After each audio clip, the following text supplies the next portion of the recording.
Oh, what's up sa inyo mga kabayan? Magandang araw sa inyo. Kamusta kayo mga kabayan? Maraming salamat sa mga bagong subscribers natin. Sa mga hindi pa, inaanyayahan ko kayo mga kabayan na mag-subscribe at mag-like na rin kayo mga kabayan. I-share niyo yung ating video. Nasa ganun mga kabayan, mas marami pa. No, yung makapanood ng ating mga ina-upload dito. Kita ninyo mga kabayan itong Pulse Asia Survey, no? Ito ay published noong April 16. 2025, 9 AM mga kabayan, kumpleto, no? Kumpleto detalye sa Ricardos. Kita ninyo mga kabayan, ang sabi diyan ng Pulse Asia Survey, Marcos Trust Approval Rating drop big time in March. Sara Duterte improve. Kasi mga kabayan, kita ninyo, no? Yung mga sinasabi nito ni Claire Castro na kung saan talaga namang pinakikita lang niya yung pagiging attack dog niya sa mga Duterte. Pinakikita din niya mga kabayan na talagang kumbaga himod tombong siya sa administrasyon. Di ba ano pala mga kabayan, ni Bungin. Alam niyo, etong trust rating na to mga kabayan na nagpapatunay lang, no? Imposible naman mga kabayan. Ito siguro hindi na kayang pigilan ng Pulse Asia Survey mga kabayan na baligtarin ang resulta kasi talaga mga kabayan ngayon, makikita ninyo sa kabila ng ang ating dating Pangulo, mga kabayan, ay nasa The Hague at ang ating Vice Presidente naman ay mayroong impeachment complaint. Makikita ninyo yung talagang rapid na pagtaas ng trust rating ng mga Pilipino. Anong meron mga kabayan? Akala ko ang ating pambato o ang ating sinusuportahan mga kabayan ay tiwaling opisyal. Anong nangyari? Idol Claire. Yung tagapagsalita dyan ng Malacanang. But anyway mga kabayan, ito pa. Ang sabi dito mga kabayan ni Aimee, kasi ito ay kahapon, di ba ilabas natin mga kabayan yung kung saan si Aimee Marcos ay ini-endorso ng ating Vice Presidente. Ang sabi dito mga kabayan ni Aimee sa kanyang kapatid na nalingo mga kabayan at laging nauto ng mga nakapaligid sa ganya. Ito, kaya sana kaya sana pinagdadasal ko lagi ang aking kapatid. Tatablan pa kaya mga kabayat, madadala pa kaya sa dasal, no? Itong kanyang magaling na kapatid na si Bungit. Lagi ang aking kapatid na mabalik sa tamang landas. So ibig sabihin mga kabayan, wala na sa tamang landas talaga ang kanyang utol na si Bungit. Dahil hindi na tama itong mga pangyayaring ito, politika na mapang-api. Kaya pala mga kabayan, papuputiin ni Auntie Claire, no? Yung kulay itim mga kabayan na sinasabi ni Aimee Marcos at saka ni BP Sara. Papuputiin niya mga kabayan, grabe. Mga paghihiganti, hindi na siya ayos. Ay talaga mga kabayan, yung mga nangyayari talaga ngayon mga kabayan sa ating bansa ay talagang napakatindi. Kumbaga yung politika mga kabayan, yung politika ngayon sa ating bansa ay makikita nyo kung noon ay madumi, lintik talaga ngayon mga kabayan ng dumi. Kaya kahit itong si Aimee ay talagang kahit yung kapatid niya mga kabayan ay nadidiin na sa mga nangyayari, pilit pa rin niya, no, na sana ay maunawaan ni Bungit na talagang siya hinuhukus-pokus nitong mga nasa paligid niya. Kita nyo naman mga kabayan yung mga nandyan sa paligid ni Bungit, no. Tayo ay kumbaga noon ay hanga dyan kay Bungit, kaya nga ipinangampanya natin yan mga kabayan noon. Ngayon ay hindi na kasi nga nauuto siya, no? Nung mga nakapalibot sa kanya yung problema dito. Talagang pinatunayan niya mga kabayan yung pagiging weak leader. At ito pa mga kabayan, ito kasi si Attorney Respicio, meron ngayong pahayag, no? Patungkol dyan sa mga sinasabi ni George Garcia na encrypted message mga kabayan. Pakikita ko rin sa inyo kung ano ba yung mga encrypted message na sa ganun mga kabayan maging aware tayo, no, sa mga kasinungalingan na pinagsasabi nito ni George Garcia. Talagang mga kabayan, minamanipulate niya yung mga Pilipino, yung utak ng mga Pilipino dito sa encrypted message na sinasabing yan ay hindi daw yan yung resulta ng iyong binoto. Ay paano mo malalaman mga kabayat, mga palusot niyan ay sagrado daw mga kabayan ang boto ng mga OFW, kaya hindi pwedeng ipakita mga kabayan. At baka daw yan ay maibenta, no?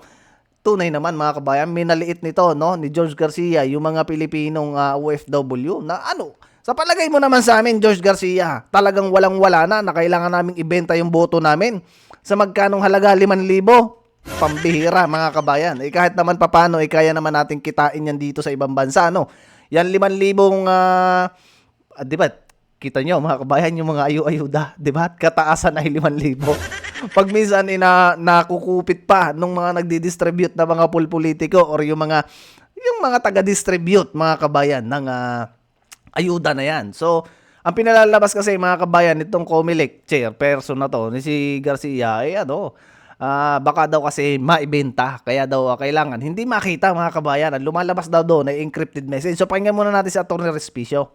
Wala itong documentation ng tinutukoy nitong pag-verify ng mga encrypted votes later on. Kung gusto nila mag-verify later, kapag po tayo natapos sa pagpaboto, makikita po nila yung po mismo na mga balota na binoto po nila. Hindi ba't kapag Kita mo mga kabayan yung sinasabi na yon ni George Garcia na after pa mga kabayan ng resulta bago mo pa malalaman kung yung bang ibinoto mo ay talagang yung mga chinikan mo mga kabayan ay after pa ng botohan after pa ng botohan mo malalaman kung yung bang binoto mo mga kabayan dyan sa online voting na yan yun yung tama mga kabayan. Paano kung hindi yun ang lumabas? Ano ang mangyayari, Attorney George Garcia? Ano mangyayari? Paano namin mahahabol, no? Paano namin mahahabol yung resulta na yan kung iba ang lumabas? Yan yung problema din kasi mga kabayan, no? Napakabilis nilang inilunsad yung online voting na yan na kung saan hindi nila, kumbaga, in-encourage yung mga OFW, no? Or hindi nila ipinaliwanag ng maliwanag, mga kabayan. Kung paano ba nagpa-function yung online voting. Kaya mga kabayan, napakarami na nag-i-inbox sa atin na sana daw yung iba hinihikayat na mga kabayan na wag nang bumoto, i-boycott daw yung online voting na yan. Pero para sa akin mga kabayan, wala tayong choice, no? Kailangan natin bumoto at talagang ipakita natin mga kabayan na yung ibinoto natin ay yung Duterte, no? +2 mga kabayan. Kaya sana yung mga nagsasabi na wag tayong bumoto at i-boycott natin yung online voting, wag naman ganoon mga kabayan kasi wala tayong kalaban-laban pagka tayo magrereklamo, lalo pat kung ikaw ay hindi bumoto, 'di ba? Kaya pakituloy natin mga kabayan sinasabi na ni Attorney Harold. kapag ikaw yung in charge sa pinakamahalagang computer process sa ating bansa, ay dapat meron kang documentation ng ganitong verification process. Tama. Para ma-instill yung confidence sa tao kung mag-verify sila later on, kung logically sound ba at technologically sound yung mga principles behind ng verification process na ito. Yung ganitong documentation ay normal na gawain ng mga pinakamalalaking kumpanya sa buong mundo para mag-inspire ng confidence sa mga user nito. Hindi na nagre-rely lang tayo sa mga bare claims ni Chairman George Garcia at pinipilit niyang tanggapin natin ang kanyang salita bilang gospel. So, ayan mga kabayan, napakalinaw na sinabi dyan ni Atty. Respicio. Wag tayong masyadong bumilib, no? Diyan sa sinasabi na yan ni Garcia. Kasi nga naman mga kabayan, hindi talaga kabilib-bilib, no? Tayo ay nag-research mga kabayan kung ano ba yung sinasabing encrypted message, no? Pagka ikaw mga kabayan ay for example, sinabi mo na doon sa message, no? For example, nag-message ka ng halimbawa yan, Ronald Bato mga kabayan. Pagka yan ay na-encrypt, no? Pagka na-encrypt mga kabayan, hindi na yung mismo Ronald Bato ang lalabas doon. Iba na, lingwaheng kumbagay halo-halo ng mga alphabet, no? O halo-halo ng mga letters, no? Yung encrypt, no? Tapos pag dumating yung sa recipient mga kabayan, Ronald Bato, no? Yun yung lalabas. Kaso ang problema kasi dito sa pinapaliwanag ni Attorney George ni Garcia mga kabayan, encrypted daw yung pinapakita na yun. Pakitaan ko kayo mga kabayan ng sample, no, ng encrypted message. Ito mga kabayan, yung tinatawag na encrypted, no. Yan yung mga encrypted message na hindi, kumbaga, yung message na hindi mo mababasa. O, kita nyo yan mga kabayan, 'di ba? Maraming lumabas kasi, no, na mga post ng mga OFW yung nag-vote na, no, na kung saan ipinakikita nila yung resulta. Ito yung resulta mga kabayan nung kanilang mga sinasabing encrypted, no, na ni George na sinasabi ng mga nandiyan sa COMELEC na encrypted daw yon. Kita ninyo mga kabayan ang diferensya ng encrypted message. Ito mga kabayan, nasaan yun? Ito yung encrypted. Wala kayong mababasa diyang words, no? Ayan, mababasa nyo ba mga kabayan yung words na yan kung yan encrypted, di ba? Di ba? Ayan, kita nyo, napakalinaw mga kabayan pagka encrypted yung message. wala kayong maiintindihan, wala kayong mababasang matino diyan mga kabayan na words. Kasi nga encrypted, no? Mababasa mo lang yan mga kabayan pagka in-encrypt na. Kumbaga, in-unlock na kung ano ba ang nilalaman ng message na yan, ng encrypted na message na yan mga kabayan. Sinearch natin kung ano ba yung sinasabi niyang ni George Garcia. Kaya ito mga kabayan ay talagang kasinungalingan, no? Blatant lie mga kabayan, wag niyong tanggapin, no? Wag natin tanggapin mga kabayan. No, katulad ng sinabi ni Attorney Harold Respicio, yung kumbaga yung pagpapaliwanag ni George Garcia na gospel truth. Kasi mga kabayan, maliwanag pa sa sabaw ng pusit na talagang tayo kumbaga yung pinasasakay nito sa dahon ng kawayan mga kabayan. Ay grabe. Pero syempre, wala tayong choice, no? Kailangan talaga natin bumoto mga kabayan, maging online man yan. Kasi dyan lang tayo mga kabayan talaga magkakaroon ng panghahawakan na sa ganon. Kung sakali man mga kabayan na talagang yan literal na dayaan, ay meron tayong panghahawakan na tayo bumoto at ang ibinoto natin ay yung mga senador or yung mga gusto nating iboto. At yung mga kabayan ay magiging ebidensya natin pag tayo nagreklamo dyan sa Hello Garcia na naman na yan. Diba? Kita ninyo mga kabayan ang diferensya, ha? Tingnan nyo yung diferensya. Oh, ito yung encrypted. Hindi ito mga kabayan encrypted. Nilagyan lang nila dito ng mga number. Ayan, no? Ang tawag diyan mga kabayan, sabi nga ni Tol Jojo, ay Java, no? JavaScript, no? At mapapansin niyo, ay Erwin Tulfo 63. Erwin Tulfo, lakas, kumpleto pa mga kabayan kung ano partido niyan. Ha?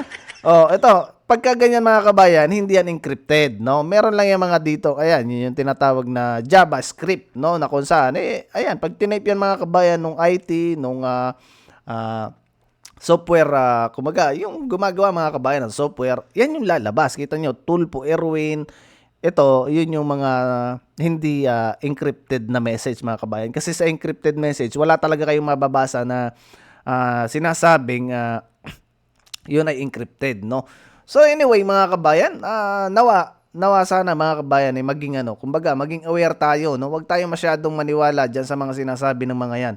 Kaya nga si Attorney Harold Respicio talagang kita nyo, tinataya mga kabayan yung kanyang seguridad. Kasi kita nyo, nung simula nang naglabas siya ng pahayag patungkol diyan sa Comelec na yan, ay talagang makikita ninyo na sinusuppress, no? Yung mga information para sa ating mga Pilipino. Ang mali kasi diyan mga kabayan ni na George Garcia, hindi nila inexplain ng maayos, no, sa mga Pilipino na OFW or sa atin mga kabayan na bumoboto through online, boboto ng online. Na ganito ang lalabas, no? Hindi yung dapat kasi ang ginawa nila dito mga kabayan, para nang hindi malito tayong mga Pilipino. Once na nagboto ka, no, dapat ang lalabas diyan mga kabayan, yung binoto mo, hindi itong mga ganitong pangalan ng kung sino-sinong Poncio Pilato na wala tayong receipt mga kabayan Hindi katulad doon sa mga machine na boboto tayo aktual, no? Na pagka sinage mo, meron sa resibo na lalabas na yun talaga yung binoto mo. Unlike dito mga kabayan sa online na to, sabi niya diyan, ito, ganito ang lumalabas. Ang paliwanag dyan ni George Garcia nga, yung nga daw, ito daw ay yung the list, no? Nung mga politikong tumatakbo, di ba? Wala tayong magagawa dito, mga kabayan. Kaya, yung mga boboto, no, screenshot nyo na lang, mga kabayan, na sa ganun, meron tayong, kumbaga, panghahawakan, meron tayong ebidensya ng ibinoto natin, yung mga Duterte, no? Yung mga sinusuportahan natin. Kita ninyo, di ba? Blatant line ng ginagawa nila dyan at kumbaga panluloko. Sabi nga ni Attorney Harold Respicio, gusto nilang tanggapin natin, no, na gospel of truth, no, yung mga sinasabi ni Garcia. But anyway, mga kabayan, syempre, hanggang dito muna yung ating video, no? Talagang kainaman mga kabayan at humahanga tayo sa mga Pilipino na ngayon ay nagigising na mga kabayan sa katotohanan. Kaya hindi naman tataas, no? Hindi naman tataas itong ratings ng ating Vice President kung ang mga Pilipino ay hindi nalalaman ang katotohanan sa nangyayari sa ating bansa. So, adios muna mga kabayan. See you sa susunod na video. I hope na naipaliwanag ko sa inyo ng maayos yung patungkol dyan sa encrypted na yan, dyan sa mga pagpapaliwanag na ni George Garcia at ni Attorney Respicio. See you sa susunod na video mga kabayan. Huwag nyo kalimutan mag-like, mag-share, magbigay din kayo ng inyong comments dyan sa comment section. Nang sa ganun mga kabayan mabasa natin yung inyong opinion patungkol dito sa mga online voting na to. At sa resulta mga kabayan, ng Pulse Asia Survey. Hindi na ito kayang balik-balik ta rin mga kabayan, kasi ngayon kita natin na landslide na yung mga Pilipino na nagising sa katotohanan na tayo niloloko ng administrasyon na to. Adios mga kabayan, see you sa susunod na video.